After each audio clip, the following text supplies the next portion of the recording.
4 March আমরা আদালতের কিছু বিষয় আমাদের কাছে দৃষ্টিগোচর হয়েছে, মনে করেছি যে এইটা আইনের ব্যত্যয় ঘটেছে।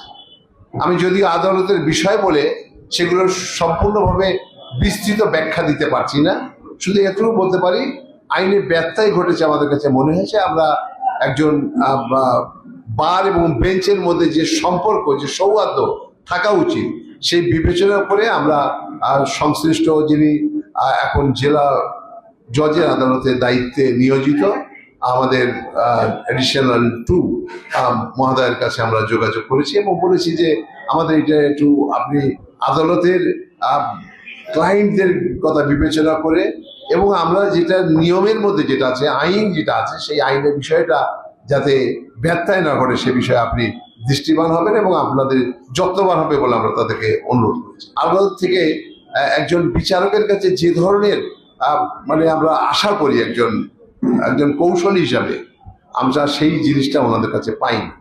সেই কারণে আমাদের আইনজীবীরা ক্ষুব্ধ হয়েছে। প্রায় 2 থেকে 250 আইনজীবীরা লিখিত আবেদন করেছে সভাপতি এবং সাধারণ সম্পাদকের কাছে যে আমরা এই আদালতে আমরা ন্যায় বিচার পাচ্ছি না, আমরা প্রতিকার দিতে পারছি না। সেই বিষয়ে আপনাদের হস্তক্ষেপ এবং দৃষ্টিগোচর করার জন্য আমাদের কাছে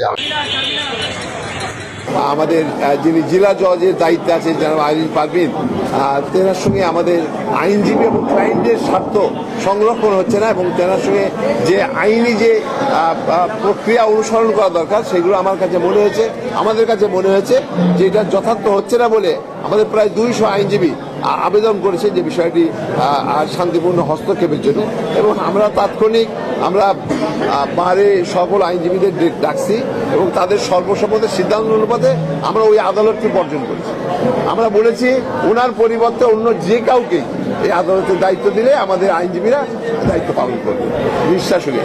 কিন্তু একটা ঘটনা যে আইনজীবী বাদেই আজকে এই কোর্ট বর্জনকালীন সময়ে তিনি ব্যক্তিগত উদ্যোগ নিয়ে যে কোর্ট করা এবং আদালত চত্বরে পুলিশের যে সয়লাভ করা এবং আইনজীবীদের সঙ্গে একটা প্রতিপক্ষ তৈরি করা, এইটা আমরা কখনোই আশা করিনি। আমরা চেয়েছি যে বার এবং বেঞ্চের মধ্যে যে সৌহার্দ্য, সেই সম্পর্ক থাকবে, কোনো ব্যক্তি বিশেষ এই পরিবেশটিকে নষ্ট করে এটা আমরা কখনোই চাই না।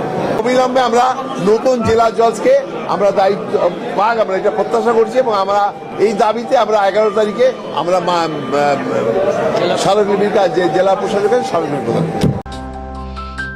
অগ্রযাত্রা প্রতিদিন নির্ভীক প্রত্যয়ে উজ্জীবিত।